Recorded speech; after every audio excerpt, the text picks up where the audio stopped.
दोस्तों स्वागत है आपका अपने YouTube channel Rakesh sir physics में। आज हम डिस्कस करने जा रहे हैं स्वर्ण पत्र विद्युतदर्शी गोल्ड लीफ इलेक्ट्रोस्कोप के बारे में। तो सबसे पहले मतलब समझते हैं इलेक्ट्रोस्कोप होता क्या है। देखिए, इलेक्ट्रोस्कोप एक डिवाइस होता है, एक उपकरण होता है जिसकी सहायता से किसी वस्तु पर आवेश उपस्थित है या नहीं है इस बात का पता लगाया जा सकता है। तो इलेक्ट्रोस्कोप की वजह से हम किसी वस्तु पर आवेश की उपस्थिति का पता लगा सकते हैं। आवेश की उपस्थिति, इसके साथ साथ वो तो एडिशनल इंफॉर्मेशन भी प्रोवाइड करवा सकता है, जैसा कि किसी वस्तु पर आवेश है तो वो कौन सा आवेश है, धनात्मक आवेश है या ऋणात्मक आवेश है, मतलब आवेश की प्रकृति का बोध करवाता है। इसके साथ साथ वह आवेश के परिमाण का भी बोध करवा देता है। आवेश का परिमाण, इन तीनों पॉइंट को कंबाइन करके हम एक प्रॉपर डेफिनेशन तैयार कर सकते हैं कि इलेक्ट्रोस्कोप वह डिवाइस होता है जो किसी वस्तु पर आवेश की उपस्थिति, आवेश की प्रकृति और आवेश के परिमाण का बोध कराता है। तो इलेक्ट्रोस्कोप जो है वो बहुत ही ज्यादा सेंसिटिव डिवाइस है, हाईली सेंसिटिव डिवाइस है। हाईली सेंसिटिव डिवाइस का मतलब क्या है? सेंसिटिव का मतलब होता है सुग्राही। अगर किसी वस्तु पर आपका फंडामेंटल चार्ज ही है, अगर किसी वस्तु पर ओनली फंडामेंटल चार्ज है, आवेश का सबसे न्यूनतम मान उपस्थित है, तो उसका भी पता आसानी से इलेक्ट्रोस्कोप द्वारा लगाया जा सकता है। इसलिए हम इसे हाईली सेंसिटिव डिवाइस कहते हैं। हाईली सेंसिटिव डिवाइस जो कि मेजर कर सकता है अप टू फंडामेंटल चार्ज। अब हम समझते हैं गोल्ड लीफ इलेक्ट्रोस्कोप की बनावट के बारे में। जार होता है, इस जार के अपर एंड पर कॉर्क लगा रहता है और वो जनरली वुड का बना होता है, लकड़ी का बना होता है। इस कॉर्क से एक आपकी धात्विक छड़ सस्पेंडेड होती है। धात्विक छड़, इस धात्विक छड़ के अपर एंड पर लगी रहती है धात्विक डिस्क। धात्विक डिस्क या जिसको आप बोलते हो धात्विक चकती, और इस धात्विक छड़ के लोअर एंड पर आपकी लगी रहती है दो स्वर्ण पनियां।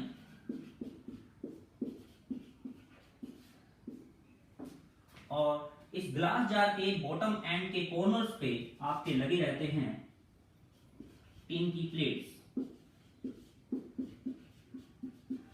टिन की प्लेट इसलिए लगाई जाती है ताकि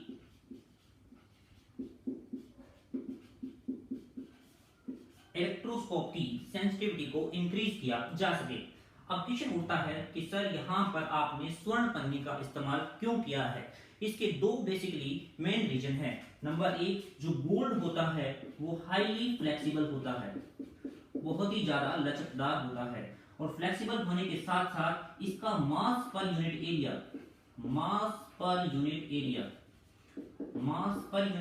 जो होता है वो होता है इसका बहुत ही कम, वेरी लो होता है। इन दोनों प्रॉपर्टीज की वजह से गोल्ड लीफ इलेक्ट्रोस्कोप में स्वर्ण की पन्नियों का इस्तेमाल किया जाता है। अब हम समझते हैं इसकी क्रियाविधि के बारे में। इसकी क्रियाविधि में सबसे पहले धात्विक डिस्क किसके साथ कनेक्टेड है? धात्विक डिस्क कनेक्टेड है धात्विक छड़ के साथ में, और धात्विक छड़ का लोअर एंड कनेक्टेड है किसके साथ में? स्वर्ण की पन्नियों के द्वारा। क्योंकि हम जानते हैं कि ये जो धात्विक चकती है और जो धात्विक छड़ है, दोनों के दोनों चालक वस्तुएं हैं। दोनों कैसी वस्तु हैं? चालक वस्तुएं। नॉर्मली ये जो धात्विक चकती और धात्विक छड़ होती है वो ब्रास की बनी होती है। किसकी बनी होती है? ब्रास की बनी होती है। ऑर्डिनरी कंडीशन में सामान्यतया ये आपकी इलेक्ट्रिकली न्यूट्रल होती है, विद्युत उदासीन होती है। अब हम इसकी क्रियाविधि को समझने के लिए, जिस वस्तु पर मान लीजिए आपके पास में एक ग्लास रोड है जो कि सिल्क के साथ में रब की हुई है, और रब करने के बाद में इसके साथ में यहां लाके इसके साथ संपर्क करवाया जाता है ग्लास रोड का। क्योंकि हम जानते हैं कि ग्लास रोड पर कौन सा आवेश होता है? सिल्क से रब करने के बाद में धनात्मक आवेश। तो इसके साथ में इसको टच करवाया जाता है। अब यहाँ पर आपकी कांच की छड़ और आपकी धात्विक चकती के बीच में भौतिक स्पर्श होता है। चूंकि हम जानते हैं कि धात्विक शक्ति सामान्यतः इलेक्ट्रिकली न्यूट्रल है, अतः हम कह सकते हैं कि यह एक अनावेशित वस्तु है।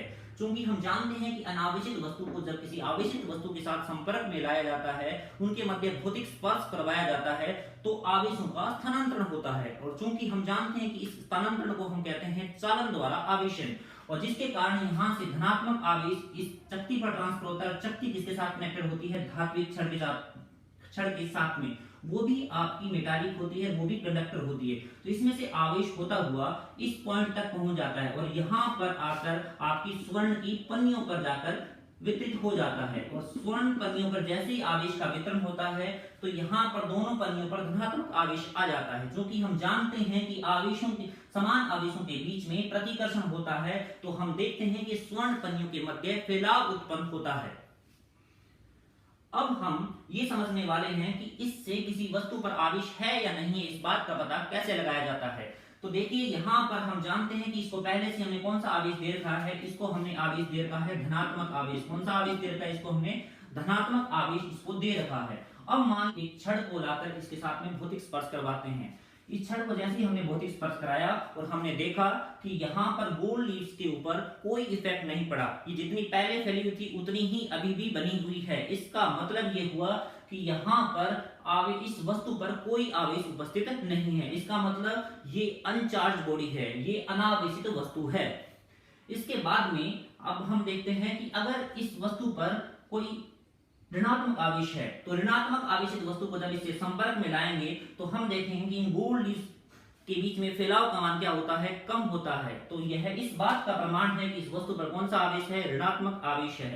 तो मतलब समझ लेते हैं कि इलेक्ट्रोस्कोप में जो गोल्ड लीव्स लगी रहती है, अगर वो पहले से ही धनावेशित है और अब अगर उनमें फैलाव नहीं आता है तो वह वस्तु अनावेशित वस्तु कहलाती है। अगर फैलाव और ज्यादा उत्पन्न होता है, इसका मतलब वह धनात्मक वस्तु है, और अगर फैलाव का मान कम होता है इसका मतलब वो कौन सी वस्तु है? ऋणात्मक वस्तु है। ये है आपकी बेसिक वर्किंग आपकी गोल्ड लीफ इलेक्ट्रोस्कोप की।